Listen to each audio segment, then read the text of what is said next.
Tout à l'heure, du café. Bien. Faites manger le guide à peine battirons pour la mer de glace. Ça, c'est sûr.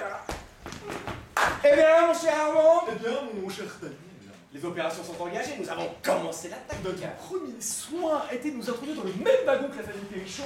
Le papa avait déjà mis ses calottes. Nous les avons bombardés de prévenances, de petits soins. Vous avez prêté votre journal à Monsieur Pénichon, qui a dormi dessus. En échange, il vous offre les bords de la Saône, un livre avec des images. Et vous, à partir de Dijon, vous avez tenu un store dont la mécanique était dérangée. Ça a dû vous fatiguer. Oui, mais la maman m'a comblé de pastille de chocolat. Normand, vous êtes fait nourrir, hein. À Lyon, nous descendrons au même hôtel. Et le papa, en nous retrouvant, nous s'écriait « Oh, quel hasard !» À Genève, même rencontre imprévue. À Chamonix, même situation. Et le Pénichon nous s'écriait « Ah, quel heureux hasard !» Hier soir, vous apprenez que la famille Pénichon se dispose à venir voir la mer de glace. Et vous me cherchez dans ma chambre dès l'aurore. C'est quand même un très gentilhomme. C'est pour notre programme, lutte loyale et amicale. Je vous préviens, loyalement que nous allons à Lyon, mademoiselle Pénichon m'a réveillé 3 fois. Oh, c'est moi. 4. Diable. C'est sérieux? Ce le sera bien davantage quand elle ne nous regardera plus. Je crois qu'en ce moment, elle nous préfère, tous les deux. Et ça peut durer longtemps comme ça. Et d'ici là, nous allons nous faire une guerre à outrance. J'ai eu un moment la pensée de vous céder la place, mais... J'aime sérieusement Henriette. C'est singulier, je voulais vous faire le même sacrifice, sans rire. À Chalon, j'avais envie de décamper, et puis je l'ai regardée. Elle est si jolie. Si douce, Si... blond. il n'y a presque plus de blond. Et des yeux. Comme nous les aimons. Alors je suis resté. Ah, je comprends. À la bonne heure. C'est un plaisir de vous avoir pour ennemi. Mon cher Aaron. Bon Daniel. C'est drôle de mourir comme ça. C'est drôle de mourir comme ça. Et voulez-vous? Je tiens pas en place, j'ai envie d'aller au-devant de ces dames. Et le café? Je n'en prendrai pas, au revoir. Quel excellent garçon. C'est tout cœur, tout feu. Mais ça ne sait pas vivre, il est parti sans prendre son café. Aubergiste! Messieurs, monsieur est servi. Monsieur écrit-il un petit quelque chose Moi sur le livre des voyageurs? Je n'écris jamais après mes repas. Oh, Rarement avant. Hier, j'ai voulu faire fumer le beau-père. C'était pas une bonne idée. Quel excellent garçon, ce pauvre Armand. Il court sur la grande route en plein soleil. Et moi, je m'étends. Lequel de nous deux arrivera le premier? Nous avons la fable du lièvre et de la tortue.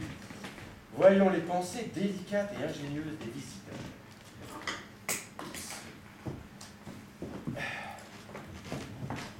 En vous remerciant. Qu'il est beau d'admirer les splendeurs de la nature entourée de sa femme et de sa nièce. Signé Malaquais Randier. Oh, je ne me suis jamais mouché si haut. Signé un voyageur enrhumé. Je me suis toujours demandé pourquoi les Français si spirituels chez eux sont si bêtes en voyage. mon Dieu! Qu'y a-t-il? Vite! De l'eau, du sel, du lait! On va te tuer! Comment est-ce possible? Tiens, papa, bois, ça te mettra. Ah, merci. Ah, je me sens mieux. Oh, mes amis, quel culbute! Oh, Mais c'est ta faute aussi! Un père de famille! Vouloir monter à cheval! Et avec des éperons! Non mais... oh, mais les éperons n'y sont pour rien. C'est la bête qui est ombrageuse. Oh, mais tu l'auras piqué sans le vouloir! Elle s'est cabrée! Et sans monsieur Armand qui venait d'arriver, mon père disparaissait dans un précipice. Oh, il y était déjà! Je le voyais, qui roulait comme une boule! Nous poussions des cris! Alors, monsieur Armand s'était lancé? Avec un courage, un sang-froid. Vous êtes notre sauveur, car sans vous, mon ami, oh, mon pauvre ami, ça me fait du bien! Mais ça me fait du bien! Ça t'apprendra à mettre des éperons! Tu n'aimes pas ta famille! Permettez-moi d'ajouter mes remerciements à ceux de ma mère. Je garderai toute ma vie le souvenir de cette journée. Toute ma vie. Ah, mademoiselle. Ah, Monsieur Armand! Monsieur Armand! Non, permettez-moi de vous appeler Armand. Monsieur Armand, votre main. Ah! Ah! Oh,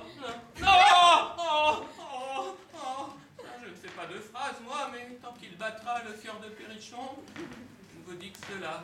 Oh, merci, monsieur Armand. Merci, monsieur Armand. Allez, viens te reposer un moment. Allez. Au revoir, monsieur Armand. Au revoir, monsieur Armand. Je commence à croire que j'ai eu le temps de prendre un café, moi. Au revoir, monsieur Armand. Cette fois-ci, c'est moi qui suis. Qu'est-ce que vous dites de cela, mon cher Daniel? Que voulez-vous? Vous sauvez le père, vous cultivez le précipice, c'était pas dans le programme. C'est bien le hasard. Le papa vous appelle Armand, la maman pleure, la fille vous décoche des phrases bien senties, je suis vaincu, c'est clair, et je n'ai plus qu'à vous céder la place. Ah non, non, tu vas vous plaisanter. Je plaisante si peu que dès ce soir, je pars pour Paris. Comment? Vous retrouverez un ami qui vous souhaite bonne chance. Ah, vous partez, merci. Voilà un cri du cœur. Oh, pardon, je le retire, après le sacrifice que vous faites. Moi, entendons-nous bien, je ne fais pas le plus léger sacrifice. Je me retire, c'est que je crois n'avoir aucune chance de réussir. Car maintenant encore, s'ils s'en présentaient une, même petite, je reste. Oh, Est-ce singulier? Depuis qu'Henriette m'échappe, il me semble que je l'aime davantage. aussi, je ne vous demanderai pas le service que je voulais vous demander. Quoi donc? Non, rien. Parlez, je vous en prie. Oh, j'avais songé à vous prier de voir Monsieur Perrichon et de lui toucher quelques mots de ma position, de mes espérances. Ah diable! Je puis le faire moi-même, j'aurais l'air de lui réclamer puis le service que je viens de lui rendre. Enfin, vous me priez de faire la demande pour vous? Savez-vous que c'est singulier ce que vous me demandez là? Refusez. Ah, Armand, j'accepte! Mon ami. Avouez que je suis un bien bon petit rival, un rival qui fait la demande. Certainement, il m'a sauvé. Mon père, allez fumer un cigare et revenez. Vraiment, je ne sais comment vous remercier. Soyez tranquille, je vais faire vibrer chez lui la corde de la reconnaissance. Je le lui ai dit. Certainement, il m'a sauvé. Je le lui ai dit. Ça, quand il battra le cœur de Perrichon, je le lui ai dit. Ah, Eh bien, monsieur Perrichon, vous vous sentez mieux? tout à fait remis. Je viens de boire 3 gouttes de rhum dans un verre d'eau et dans un quart d'heure. Oh, je compte gambader sur la mer de glace. Tiens, votre ami n'est plus là. Il vient de sortir. Ah, c'est un brave jeune homme. Ces dames l'aiment beaucoup. Oh, quand elles le connaîtront davantage, un cœur d'or, obligeant, dévoué et d'une modestie. Oh, c'est rare. Et puis, il est banquier. Ah. C'est un banquier, Ah, associé de la maison Turneps des Roches et compagnie. Dites donc, c'est assez flatteur d'être repêché par un banquier, car enfin, sans lui, hein, il vous a sauvé, hein? oui, certainement, certainement. Ma reconnaissance ne finira qu'avec ma vie. Ça, tant qu'il battra le cœur de Perrichon. Mais entre nous, le petit service qu'il m'a rendu n'est pas aussi grand que ma femme et ma fille veulent bien le dire. Ah oui, elle se monte la tête. Vous savez, les femmes. Cependant, quand Armand vous a arrêté, vous rouliez. Je voulais, c'est vrai. Mais avec une présence d'esprit étonnante. Il avait aperçu un petit sapin, après lequel j'allais me cramponner. Je le tenais déjà. Et alors votre ami est arrivé. Ah, tiens, vous allez voir qu'il sait se lever tout seul. Au reste, je ne lui sais pas moins gré de sa bonne intention. Je compte le revoir, lui réitérer mes remerciements. Je l'inviterai même cet hiver. Oui, une tasse de thé. Il paraît que ce n'est pas la première fois qu'un pareil accident arrive à cet endroit-là. C'est un mauvais pas.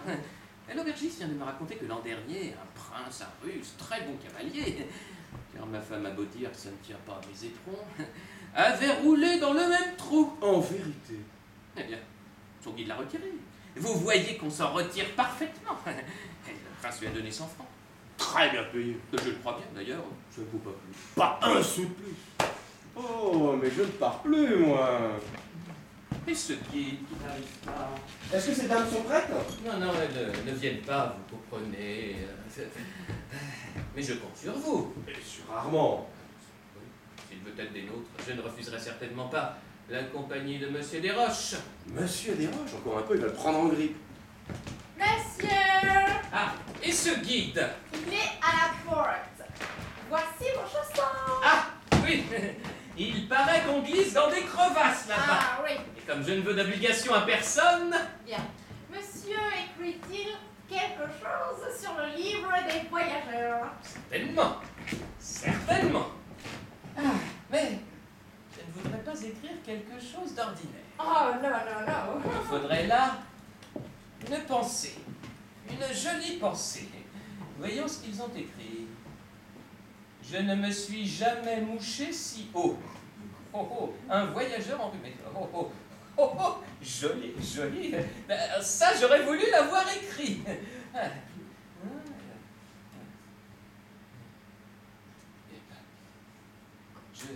Je vais y rêver en mettant mes chaussons. Je suis à vous dans la minute. Oh, mais ce carrossier est un trésor d'ingratitude. Or, les trésors appartiennent à ceux qui les découvrent. Article 716 du Code civil. Eh bien, Mon pauvre ami, l'avez-vous vu? Oui. L'avez-vous parlé? je lui ai parlé. Alors vous avez fait ma demande? Non. Tiens, pourquoi? Nous nous sommes promis d'être francs vis-à-vis de l'un de l'autre. Eh bien, mon cher Armand, je ne parle plus. Ah, c'est différent. Mais peut-on vous demander les motifs qui ont changé votre détermination? Les motifs, j'en ai un, puissant. Je compte réussir. Vous, je compte prendre un autre chemin que le vôtre et arriver plus vite. C'est très bien, vous êtes dans votre droit. Mais la lutte n'en continuera pas moins loyale et amicale. Oui. Voilà un oui un peu sec. Pardon. Daniel. À la bonne heure. Je suis prêt. J'ai mis mes chaussons. Ah, monsieur Armand. Vous sentez-vous remis de votre chute? Oui, tout à fait. Ne parlons plus de ce petit incident. Ah, nous partons pour la mer de glace. Êtes-vous des nôtres? Je suis un peu fatigué, je vous demanderai la permission de rester. Très volontiers, ne vous gênez pas. Ah, aubergiste, apportez-moi le livre des voyageurs. Ah, le voilà. Il paraît qu'il a Il est trouvé sa pensée, la jolie pensée. Là. Voilà ce que c'est.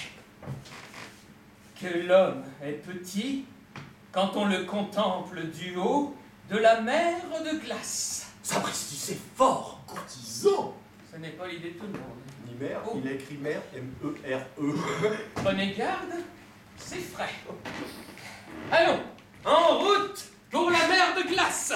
Dans la troupe, il n'y a pas de jambes de bois, il y en a peut-être, mais ça ne se voit pas. Gauche, gauche, gauche. Dans la troupe, il n'y a pas de jambes de bois. Il y en a peut-être, mais ça ne se voit pas. Gauche, gauche, gauche. La meilleure façon de marcher, c'est encore la nôtre. C'est de sauter les crevasses, c'est de recommencer. Gauche, gauche, à nous la mer de glace. À nous, la mer de glace. Quel singulier virement chez Daniel. Les dames sont là, elles ne peuvent tarder à sortir. Je vais les voir leur parler, je vais les attendre. Mademoiselle aubergiste, je ne reste qu'une minute. Je repars à l'instant pour la mer de glace. Ha ha ha! Les livres des voyageurs. Voyons. Que l'homme est petit quand on le contemple du haut de la mer de glace. Signé Perrichon. Mère M-E-R-O. Voilà un monsieur qui mérite une bonne leçon d'orthographe. Je vais lui répondre. Aubergiste, vous n'auriez pas, parmi les personnes qui sont venues chez vous ce matin, un voyageur du nom d'Armand Desroches? Oui, c'est moi, monsieur. Ah, vous, monsieur. Est-ce bien, monsieur Armand Desroches de la maison du Tournelle Desroches et compagnie que j'ai l'honneur de parler? Oui. Je suis le commandant Mathieu. Ah, enchanté, mais je ne crois pas savoir l'avantage de vous connaître, commandant. Vraiment? Non, alors je vous apprendrai que vous me poursuivez à outrance pour une lettre de change que j'ai eu l'imprudence de mettre dans la circulation. C'est possible, mais ce n'est pas moi, c'est la maison qui agit. Aussi, n'ai-je aucun ressentiment contre vous, ni contre votre maison. Seulement, je tenais à vous dire que je n'avais pas quitté Paris pour échapper aux poursuites. J'en doute pas. Au contraire, dès que je serai de retour à Paris, dans une quinzaine, avant peut-être, je vous le ferai savoir, et vous serez infiniment obligé de me mettre à la prison de Clichy le plus tôt possible. Prison de Clichy. Vous plaisantez, commandant. Pas le moins du monde. Je vous demande cela comme un service. J'avoue, je ne comprends pas. Mon Dieu! Oh, je suis moi-même un peu embarrassée pour vous expliquer ma situation. Pardon? Êtes-vous garçon? Oui. Bon, eh bien, installez-vous, mon petit, je vais vous faire ma confession. Oh, j'ai le malheur d'avoir une faiblesse. Oui. Oh, je me suis affolée d'une petite égarée que j'ai rencontrée un soir au bal de ma vie. Elle se nomme Anita. Anita. J'en ai connu une. C'est pas celle-là. Oh, je comptais m'en amuser 3 jours. Mais voilà 3 ans qu'elle me tient. Oh, elle me trompe, elle me ruine. Elle me rayonnait. Oh, je veux la quitter. Je pars. J'arrive à la mer de glace. Et je ne suis pas certaine de ne pas revenir ce soir à Paris. Oh, c'est plus fort que moi. À l'amour, voyez-vous, c'est comme un rhumatisme. Rien de gai. Je n'avais pas besoin de cette confidence pour arrêter les poursuites. Mais du tout. Je tiens à aller en prison. C'est peut-être un moyen de guérison. Oh, je n'en ai pas encore essayé. Mais cependant... Permettez. J'ai la loi pour moi. Allons, commandant, puisque vous le voulez. Je vous en prie instamment. Installez-vous, mon garçon. Dès que je serai de retour à Paris, je vous ferai passer ma carte. Et vous pourrez me faire instrumenter. Ah, je ne sors jamais avant 10h. Monsieur, je suis bien heureux d'avoir eu l'honneur de faire votre connaissance. À la bonne heure, il n'est pas banal celui-là. Madame Péchon. Comment? Oh, vous êtes seul, monsieur. Je suis déjà venu l'année dernière, j'ai demandé à monsieur Péchon la permission de me mettre à vos ordres. Oh, monsieur. Oh, c'est vraiment un homme du monde.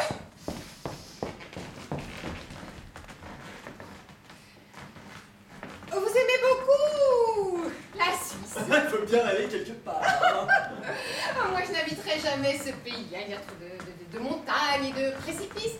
Je suis de la Beauce. Ah. Près des temples. Nous devons avoir un correspondant à Étampes, ce serait un lien.